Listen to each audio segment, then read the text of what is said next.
All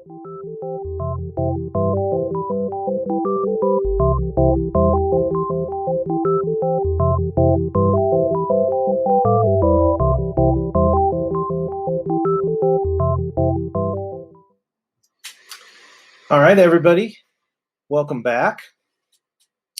Next up, we've got Seetha with Beyond Code, improving your culture wherever you go. Say hello to the world. Hey everyone, it's great to be here. So we will do just like with Nate. So I will play this session. Feel free to answer the questions in the Slack channel. And then if there are still questions at the end, we'll do some live Q&A before the next session and the next break. So thank you very much for joining us, Seetha, and I will start the video. Let's talk about your team. Are you the kind of team that people like to talk about as the one they would love to be a part of? Or the one they really try to stay away from? Or worse, do most people not even realize you or your team exists? Why is that? What makes a high-performing team or a high-performing individual?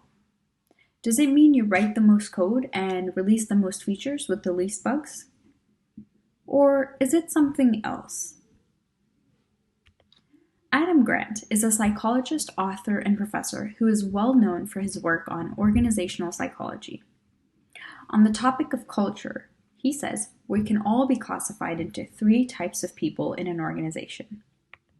The first are the takers. You take from others and don't give anything back. Second are the matchers. You believe in justice and you will give as long as you get something out of it. This is basically the give and take scenario, and this is where most people fall. And third, you're the givers. You contribute freely, even if there's no clear incentive for you to do so. Without thinking about it too much, how would you classify yourself? Which one of these do you think are the high performers? According to Adam Grant, it's the givers. After conducting research for many, many years, he found that the top performers are the givers, and teams with 2 or more givers tend to be the high-performing teams. And in my experience, they also happen to be the teams with the most positive team culture. I want to show you today that you can transform the operating culture on your team and even in your company by getting involved in small ways, even if you're an individual contributor. And the basis of all of this lies in being a giver. My name is Seetha Annamraju. I'm a senior Android engineer, and I've worked with 12 different teams in the past decade through client work and job changes.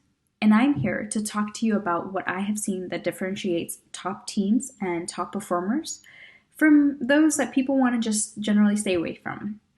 By the end of this talk, I hope that you'll walk away with actionable ideas on how you can start improving culture around you. I broke this talk down into 3 parts. First, we'll touch on what culture means, especially in the context of work. Second, as an IC or manager, why you should even care about this. And third, how you can start implementing change in your company and becoming a giver. So what does culture even mean? Or in our case, organizational culture. It's the shared values and behaviors that contribute to the unique social and psychological environment of a business. In other words, what do you stand for? What do your team and you stand for? And how do you make it happen?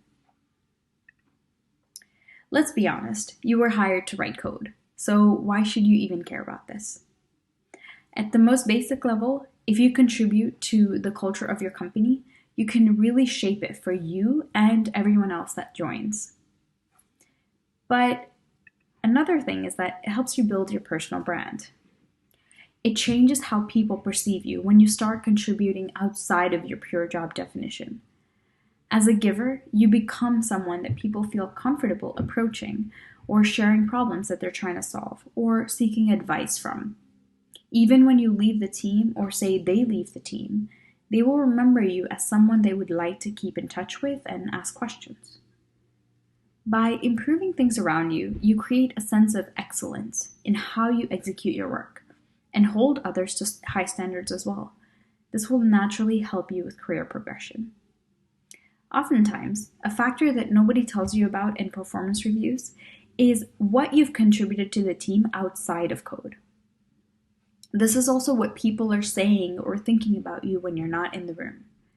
They're obviously not talking about PR number 167 and how great your solution was, unless of course it really was that great. You can improve your team's culture. It makes you want to stay, and especially it makes underrepresented groups of people want to stay as well. Now more than ever, it's extremely important to have not just a technical brand, but also a good corporate brand. People want to join good teams that care about inclusion and diversity, remote work culture, having good work-life balance, and above all, we want to work with people that show us it's okay to be human, to make mistakes and learn and grow. So if you focus on improving your team and experiences within your company, you will automatically have improved your company's brand and overall company culture. So we talked a lot about why you should start transforming culture around you. Let's talk about how.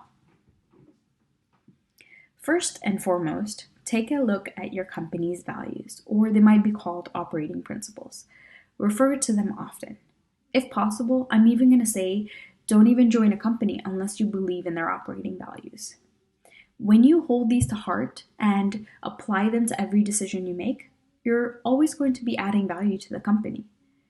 Here's an example. How many of you can identify which company's operating principle is customer obsession? That's right, Amazon. The fact that most people can identify customer obsession with Amazon shows how much of an impact taking value seriously can have on your brand. I worked at Amazon early in my career, and customer obsession was my favorite operating principle. It was actually brought up during almost every major meeting or all hands that we had, especially in relation to making decisions. It was ingrained in the mindset of engineers, and all we had to do was ask ourselves, will this serve our customers whenever ambiguous situations came up and decisions needed to be made? Always come from a place of empathy. This is crucial. What I mean is listen, pay attention during meetings, and really try to understand what each person cares about in the context of work. Set up one-on-ones and spend time giving people a chance to share what's important to them. And when you do this, make sure you are curious and care genuinely. Another thing is to balance efficiency and empathy in how you work. For example, you can run efficient meetings, really efficient meetings, but people want to be treated like they're human. So don't call a meeting about laying people off and catch them off guard in that meeting if one of your values is something like we're all in this together or transparency. Give people a voice if you are in a position to. If you come from a place of privilege, you can show empathy by giving people the floor when it is something you know they can answer. And in turn, this will give them recognition and a chance to grow in their role. By focusing on empathy, you will, 1, be a better leader because it helps you understand the needs of your organization or your team. 2, it helps you understand your customers better, so now you can build better products. And 3, it helps you to be a better collaborator. You're now more forgiving if someone makes a mistake because that could have easily been you. How do you understand your environment better? As I mentioned before, the main thing is to talk one-on-one with people around the company and ask them questions about what they like and don't like and what things they would like to change. And this is especially easy to do if you're on a small team or in a small company. One of my favorite things that Adam Grant says is about curiosity. Pondering why the default option exists in the first place. Whenever you start approaching things in this way, you start to look at problems and see problems in a completely new light, and you can come up with unique perspectives on how to solve them. So write down all of your observations, and don't forget to learn from the past. What I mean here is take a look at those survey results or retrospective documents or notes of past company updates that are available to you, because you'll start to notice recurring problems or issues or questions that people are starting to ask. But if there's nothing like this in your organization, be the person that starts to take these notes and store them in a safe place. Bring your whole self to work. Are there problems that you face personally that others might be facing also? One of my favorite stories is a feature that came out this month for LinkedIn for pronouncing names. Joseph Acconi, a product manager at LinkedIn, and his team helped to create this feature for pronouncing names. And in an article, Joseph mentions, everyone, including myself, makes mistakes when pronouncing other people's names. He says, I've encountered this personally with my Nigerian middle name. There's a 99% chance someone won't pronounce it properly on the first try. The beautiful thing about this feature is that it came from people that had a personal connection to seeing it succeed. It came from a team that was able to empathize with others. And when he and his team decided to fix this, not only did it improve LinkedIn as a product and brand, but it also helped to bring people together and create more inclusion through celebrating differences. So how can you be more like Joseph Acconi and his team? How can you bring your whole self to work and improve culture around you? There are some pretty common areas that could use improvement and you can start looking into. What I recommend is to start with one item and execute it well before moving on to others. So first, you can start by getting involved in the community and giving back, either by sharing your knowledge or offering support. You can set up talks or meetups at your company and share knowledge through your engineers. Or if you have nothing to share at the moment, then you can let people meet up by providing a venue. You can also collaborate with companies that you really believe in, like Women Who Code or DevColor, and you can reach out to them directly and ask how you can help support their initiatives. How is mentorship for junior engineers looking like at your company? A lot of companies have something called a buddy program, but what's kind of an issue with this is that there's no usual follow-up done to see how effective these programs are. So you can be the person that makes this program better and understands the results from surveys conducted, or maybe you want to be the person that implements the program in the first place. Understanding bias. We all have hidden biases. Work to identify your own and try to help others on your team by sharing your findings. There are also some really great books that you can try to read together as a team, if it's something you're willing to do. I really like the idea of improving along with my team and learning together. Inclusion and diversity. This is a difficult topic to discuss in general, but at the very least, we must all educate ourselves on what these words really mean. Are you in a position where you can bring in a third party to help educate your employees on diversity, inclusion, and equity? As an example, our organization, we had a group of people that worked together to launch a deeply impactful anti-racism workshop. And it ended up changing how we perceived one another. It helped to build empathy and understanding among our colleagues.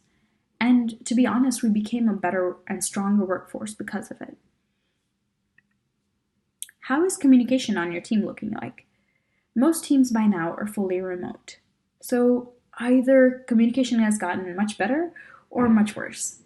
Try to identify these issues and see if you can improve things. If people are getting left out of informal discussions because you used to just discuss it with people that were seated around you, then try to be more conscious and intentional in who needs to be included in what meetings, and make sure you're also documenting decisions in a public way that other teammates can look back on. A majority of where you can improve culture is with team processes, so let's talk about it.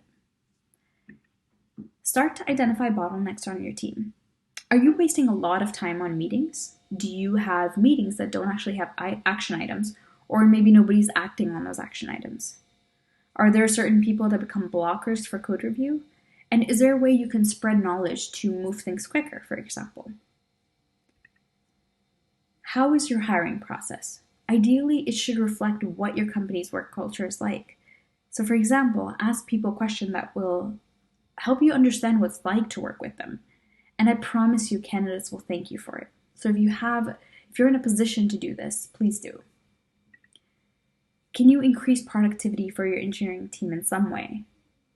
We personally had issues with focus time due to meetings being scheduled throughout the day. So we introduced an external tool called Clockwise to our small team in order to bring back some focus time. It worked really well for us, but you might be able to find similar tools that work well for your team. Contribute to the documentation. This one is a no-brainer. You will always have new people coming in that could really use it. And organizing your documentation in something like GitHub Wikis or Confluence can be really great. Last, build a culture that's focused on a growth mindset and asking for help. If you are a senior engineer, show that it's okay to ask for help, to ask for help and share your failures along with all of your successes. How do you start contributing then? I would say start small. And I mean really small. So one thing I've heard about, and I don't remember where, is called a 5-minute help. And this is where you take only 5 minutes out of your day to add some value. And this could be in the form of making an introduction to help two people connect that should be connected, giving people feedback on something they wrote, or sharing a skill like teaching someone how to use Charles Proxy, or recognizing someone for their hard work, someone that's often under-recognized. You can also create small teams to actually drive action. More likely than not, there will be others that believe in the same issues and are willing to be your champions. So it's even more easy to do this now because if you use something like Slack, for example, you just create a channel and add people, and you can start having discussions asynchronously. I'm going to go as far as to say, forget about the role you were hired for. Just start providing value. Obviously, you need to do really well in your role and finish the tasks you were assigned, but the value you provide your team is still value. Are you the kind of person that goes out there and picks up bugs or issues without others asking? Do you fix documentation or provide feedback on onboarding? I'll give you a good example. I had a teammate who's well liked by most people in the organization because he provided clear value and he didn't distinguish between his role. He's a backend engineer, but he worked equally to help out on iOS, Android, and backend. And this actually created a strong sense of collaborative culture. And it also made him a stronger engineer because he had the ability to shift between platforms while debugging. And none of this is useful unless you have a way to measure. Unfortunately, culture is sometimes really hard to measure, and it takes a long time. It involves humans and not technology. So the best way to do this is talking one-on-one or conducting short surveys if that's allowed. A word of warning is that not all ideas will pan out, but that's okay.